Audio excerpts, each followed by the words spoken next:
사도 바울의 교훈은 7장부터 이어지는데요. 7장은 이제 결혼에 대한 이제 교훈입니다.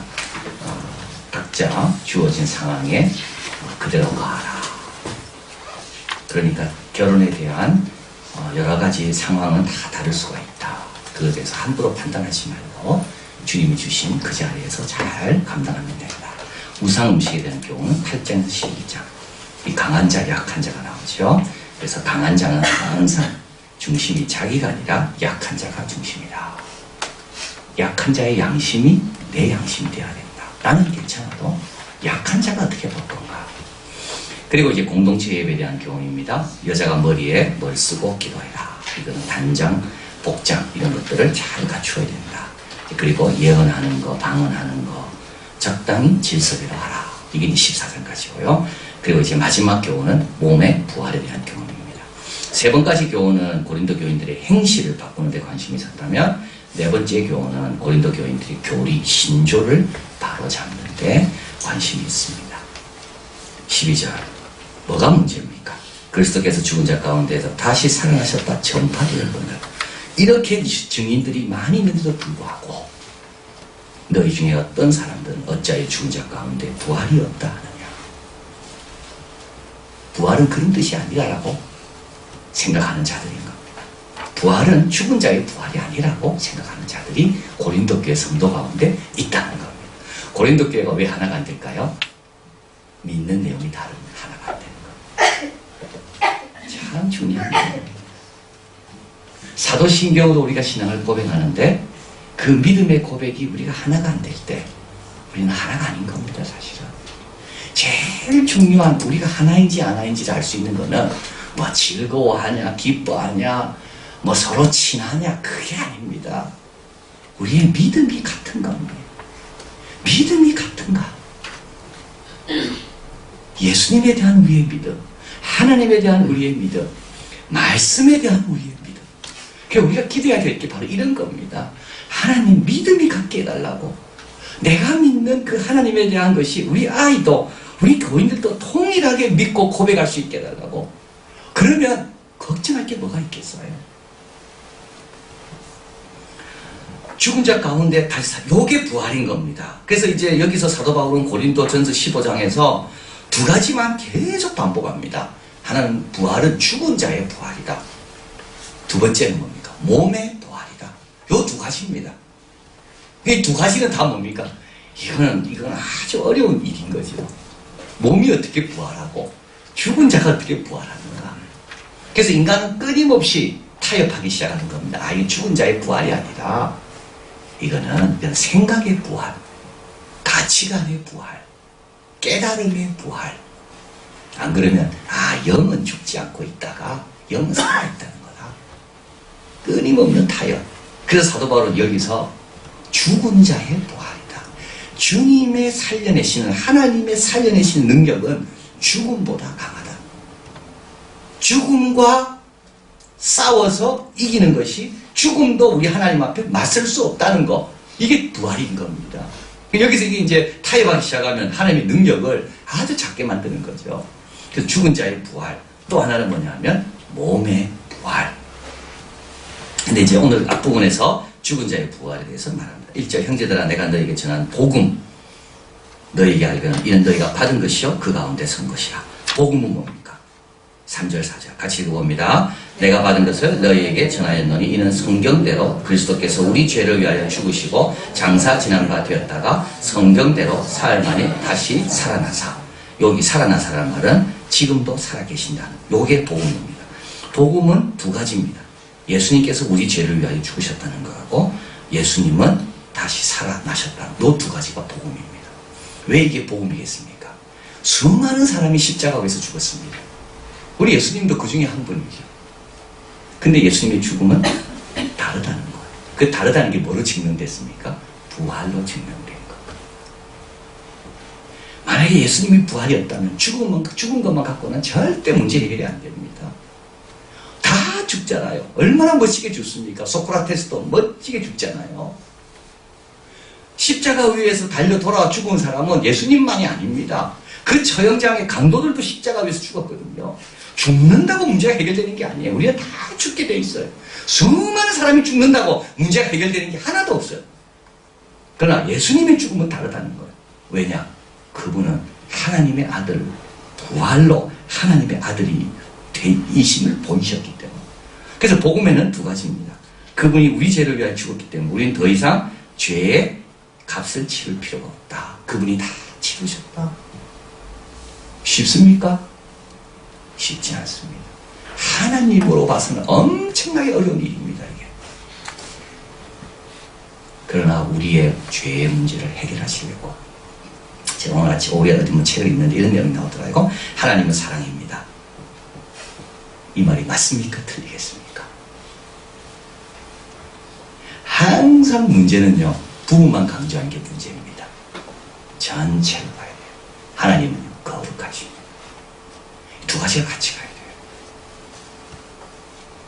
하나님은 사랑이기 때문에 꼭 예수 안 믿는다고 지옥 보내시겠나? 하나님은 사랑인데 저런 거 갖고 그렇게 하겠냐? 그거요, 아주 잘못된 거. 하나님은 또 어떤 분? 거룩하신 분. 그러니까 우리가 신앙생활 할 때 자기 좋아하는 그 부분만 갖고 신앙생활 할 때가 너무 많이 있어요. 예수님이 왜 죽으셔야 됩니까? 하나님의 사랑과 공의를 만족하기 위해서. 근데 왜 예수님의 죽음은 우리에게 복음입니까? 그분의 죽음은 다른 사람의 죽음과 다르다는 것. 다 죄를 해결하는 것. 제가 지금 우리가 이제 청년들을 비전 트릭하기 위해서 여러 가지 이제 훈련들을 하고 있는데요. 이제 청년들한테 제가 이제 크게 이제 엄포를 놨습니다. 나는 말한 대로 할 거다. 빠지면 탈락이다. 그 말하고 내 마음이 얼마나 아픈지. 근데 말한 대로 할 거예요. 근데 내 마음이 너무 아파요. 근데 그때 누가 와서 목사님 제발 내가 대신 할 테니까 이 아이 보내주십시오. 그런 사람이 좀 나타나면 좋겠어. 차라리. 왜냐하면 나도 체면도 살고 사람도 살리고. 그때 제가 알았다니까요. 야, 우리 예수님이 그 역할이구나. 하나님은 거룩하기 때문에 나는 벌 준다고 말해서 벌은 줘야 되겠는데 벌 주기에는 너무 마음이 아픈 거예요. 근데서 독생자가 다 나타났어. 차라리 나를 때리세요. 내가 그 역할을 할 테니까, 내가 대신 안 갈 테니까 저 사람 가게 해주세요. 누가 좀 그래 말해준다면, 그래, 니를 봐서 니가 대신 맞는다니까.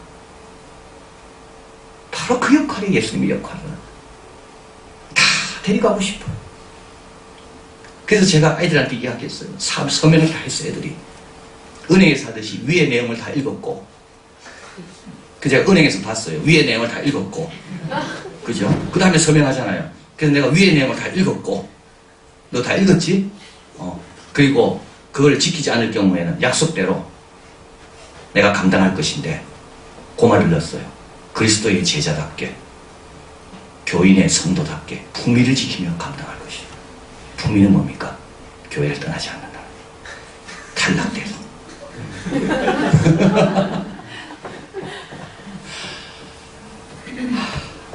매일매일 새벽에 이 아이가 와야 되는데, 이 아이 데리고 가야 되는데, 기도해 주세요. 누가 좀 나타나면 좋겠어요. 목사님, 그 아이 꼭 데려다 주세요. 대신 내가 남은 기간 동안 새벽 기도 다 채울게요. 내가 대신 다 할 테니까 그 아이 꼭 좀 데려다 주세요. 그게 예수님이 하신, 예수님이 왜 그게 필요하겠습니까? 우리 하나님은 사랑의 하나님이며 공의의 하나님이거든요. 사랑과 공의를 우리 하나님은 타협하면 안 되는 분이거든요. 자, 그래서 이게 복음인 겁니다. 예수님이 계신다는 게 우리에게, 그리고 그분은 다 완수하셔서 부활로. 자, 그래서 로마서가 이게 중요한 구절입니다. 로마서 4장 25절 읽어봅니다. 예수는 우리의 범죄함을 위하여 내어줌이 되고 또한 우리를 의롭다 하심을 위하여 살아나셨느니라. 내어줌만 갖고는 안 됩니다. 그 결과를 모르거든요. 우리가 저분이 돌아가셨는데 결과가 뭘까? 근데 결과는 뭡니까? 의롭다 하심을 얻은 겁니다. 그걸 뭐로 보이셨습니까? 부활로 보여요. 부활은 뭘까요? 우리 대신 십자가에 지신 그분은 다 다른 사람과는 다르다. 하나님의 아들이다. 그분이 우리 죄를 다 감당하기에, 세상 죄를 지고 가기에 합당한 어린 양이다. 그게 바로 부활인 겁니다. 자, 그래서 이게 복음이라는 거죠. 복음이라는 것은 우리 죄를 위하여 누군가 희생하셨던 예수님이 계시고, 그분은 부활하셔서 지금 살아계시는 분이다. 그래서 그분의 부활로 우리에게 새 생명이, 기회가 주어지고 우리에게는 길이 열렸다. 이게 복음인 겁니다. 자, 그리고 이제 이것을, 이 부활의 증인들이 쭉 나옵니다. 제자들 나오고, 성도들 나오고, 예수님의 형제 야고보가 나오고, 다른 지도자들 나옵니다. 또 다른 사도가 나오죠. 그래서 예수님의 제자들도 사도라고 부르고요. 또 여기서 또 다른 사도가 나옵니다. 이것은 이제 좀 더 보편적인 교회 사도들, 그리고 이제 이방인의 사도로 부름받은 바울. 그래서 8절에 이 맨 나중이란 말이 참 중요합니다. 맨 나중이란 말은 이제 더 이상 제자들이나 성도 500명이나 예수님의 동생 야고보나 사도 바울처럼 부활하신 주님을 만날 수는 없다는 겁니다. 사도 바울이 맨 마지막입니다. 그 다음부터는 우리는 말씀을 통해서, 성령을 통해서 만나는 겁니다. 근데 왜 그러면 사도 바울에게 맨 마지막에 승천하신 다음에 만나주셨을까요? 사도 바울은, 게바는 누굽니까? 유대인을 향한 주님의 사명을 감당하는 사람. 사도 바울은요, 이방인을 향한 주님의 증인. 그래서 주님께서 사도 바울을 이방인을 대표하는 증인의 역할을 감당하는 그런 사람으로 인정하는 뜻에서 주님께서 맨 마지막에 사도 바울을 만나주신 겁니다. 자, 그 다음에 쭉 넘어갑니다. 이제 부활은 죽은 자가 다시 사는 겁니다. 가슴 갈로 쳐놨죠? 부활은 죽은 자가 다시 사는 겁니다. 13절, 만일 죽은 자의 부활이 없으면, 계속 반복. 14절, 그리스도께서 만일 다시 살지 못하였으면, 15절, 죽은 자가 사는 것이 없으면, 16절, 죽은 자가 다시 사는 것이 없으면, 17절, 다시 사신 것이 없으면, 18절, 그리스도 안에서 잠자는 자도, 20절, 그리스도께서 죽은 자 가운데서 계속 죽은 자. 부활은 뭐라고요? 죽은 자 가운데서 다시 사는 게 부활인 겁니다. 다시 말하면 살아있는 자에게는 부활이 없는 겁니다. 뭘 깨달았다고 부활이 아닌 겁니다. 톨스토이의 그 부활이라는 소설 저는 안 읽어봤지만, 뭘 새로운 세상을 향해 내가 열렸다, 이게 부활이 아닌 거예요. 이게 여기서 부활은 죽은 자가 일어나는 게 부활인 거예요. 그런데 고린도 교회 성도들은 그렇게 생각하는 겁니다. 또 디모데후서에 보면 부활이 이미 지나갔다는 말이 나옵니다. 이 말은 뭐냐면, 살아있는 동안에 뭔가 크게 깨달았어요. 그래서 나에게는 이제 부활이 이미 지나갔다. 그것도 다 틀린 말이에요. 부활은 누가 경험하는 겁니까? 죽은 자가 경험하는 거예요. 예수님도 장사 지내셨다가 그 다음에 부활하신 거예요. 자, 그래서 이제 결론입니다. 우리가 조심할 것이 있습니다. 현대판 승리주의입니다. 승리주의는 뭡니까? 번성과 축복이면 다 된다는 생각입니다. 우리의 참된 승리는 부활입니다. 죽고 난 다음입니다. 현대판 승리주의는요, 죽고 난 다음은 별 관심 없어요. 이 땅에서 내가 승리하고 성공하면 된다라고 생각하는 겁니다. 그러나 그렇지가 않습니다. 우리에게는 죽음 이후 더 큰 승리가 기다리고 있다. 그래서 이 땅에서 다 누리는 게 전부, 이 땅의 것만 생각하는 사람은 그거는 아주 잘못 사는 사람. 이게 뭐냐면 현대판 승리주의입니다. 두 번째는 세련된 회의주의입니다. 죽은 자의 부활이 아니라 회의주의죠. 영혼의 깨달음, 각성이 부활이라는 생각. 이거는 예수님과 완전히 다릅니다. 성경에서 말하는 부활이 아닙니다. 이거는. 그 다음에 토대 없는 은사주의. 자, 보면 우리가 받고 선 것, 그건 뭡니까? 복음입니다. 그런데 복음에 대한 가치와 은혜 없이 은사만 갖고 살아가려는 자들, 이게 문제라는 거예요. 은사가 구원을 얻게 한 게 아닙니다. 토대가 단단해야 됩니다. 그래서 사도 바울은 오늘 본문에서 이렇게 말하잖아요. 너희가 받고 그 가운데 선 것이다. 우리가 받은 건 뭡니까? 예수님의 죽음, 예수님의 부활, 부활의 처단입니다. 이거하고 우리가 갖고 있는 은사하고는 비교도 안 됩니다. 토대 없는 은사주의. 은사만 추구하는 거, 능력만 추구하는 거. 예수님이 나의 죄를 위하여 죽으시고 부활하신 것에 비하면 우리가 추구하는 은사라는 것은 얼마나 지역적이고 작은 건지. 그래서 우리는 토대를 단단한 데 두고 있어야 되는 거. 예수님의 부활, 예수님 우리를 위해 죽으심. 자, 그래서 성경을 요약하는데요. 성경은 딱 세 가지로 요약됩니다. 세 가지 단어. 여러분 기억하시길 바라요. 성경은 딱 세 가지 단어. 죄, 죄인, 죄. 성경은 끊임없이 우리가 죄인이라는 걸 지적합니다. 여러분 샤워하실 때 발 씻어보신 분 아실 거예요. 어제 씻었는데 오늘도 발에는 때가 늘나봐요. 그거 참 이상해요. 그래서 예수님께서 발을 씻으신 것 같아요. 오늘 밤에 한번 씻어 밀어보십시오. 때가 나오나 안 나오나. 발에는 때가 늘 있더라니까요. 그거 참 이상해요. 그래서 예수님께서 제 아들의 발을 씻었어요. 성경에서 계속 강조하는 건 뭡니까? 죄인이라는 거예요. 죄인이라는 거. 우리는 자꾸 내가 의인이라니까 은혜로부터 멀어져 있는 거예요. 죄인이에요. 죄인. 죽을 때까지 죄인이에요. 죽을 때까지 발 씻어야 돼요. 우리는.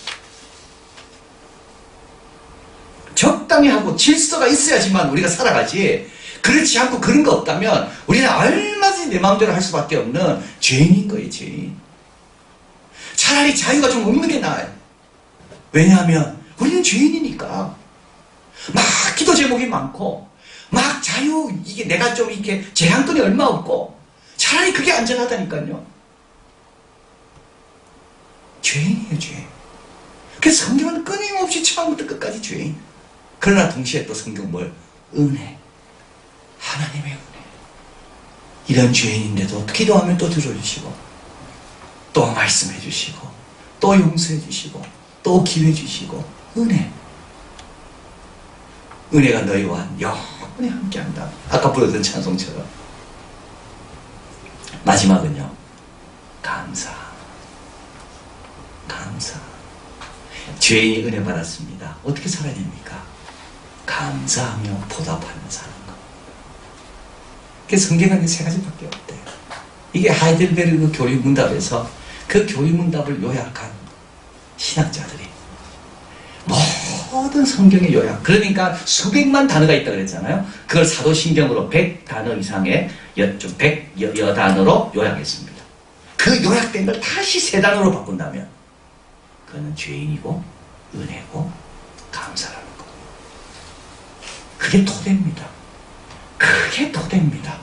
내가 죄인이라는 아는 자가 제일 안전한 자입니다. 그리고 은혜를 아는 자는요, 절대 시험 들지 않아요. 제일 안전해요. 그리고 어떻게 내가 감사하며 살 건가? 이런 사람은 제일 굳건한 반석 위에 있는 홍수가 나도 무너지지 않는다. 자, 그래서 10절, 그러나 내가 나이 나 된 것은 하나님의 은혜로 된 것이니 내 주신 그 은혜가 헛되지 아니하여 내가 모든 사도보다 더 많이 수고하였으니 내가 한 것이 아니여 오직 나와 함께한 하나님의 은혜로다. 사도 바울이 귀하게 쓰임받은 건 뭡니까? 은사입니까? 아닙니다. 네, 사도 바울이 이렇게 귀하게 쓰임받은 것은 은사가 아닙니다. 재능도 아니고. 내가 죄인 중에 개수라고 하는 죄인이라는 걸 늘 알고 있었고, 이런 나를 불러 만나주시고 사명 주시고 함께 해주시고 일 맡기신 그분에 대한 은혜, 그리고 이 은혜가 헛되지 않도록 거기에 맞춰서 사는 겁니다. 거기에 맞춰서. 이 지난 소명을 빼앗기지 않는 유일한 방법은 뭡니까? 온 전제를 다 바쳐 헌신하는 겁니다. 이미 얻었다 하지 말고 그의 죽으심과 부활을 증거하며 그 안에 사는 것. 그분이 행하심에 감사하고, 그분이 행하심에 감사하고, 그분이 뭘 행하셨는가 아는 것이 제일 우리에게 기쁜 소식인 겁니다. 오늘도 그분이 뭘 행하실까요? 우리를 위해 기도하시겠구나. 그게 제일 기쁜 소식입니다. 그분이 오늘 나를 위해 뭘 하실까? 그분이 그동안 나를 위해 어떤 일을 하셨고 지금도 뭘 하고 앞으로도 뭘 하실까? 그게 복음이죠. 그리고 그분의 죽으심과 부활을 증거하고, 마지막으로 우리는 소망 가운데, 현대판 승리주의가 아니라 우리는 소망 가운데 늘 살아가는 겁니다. 기도하겠습니다.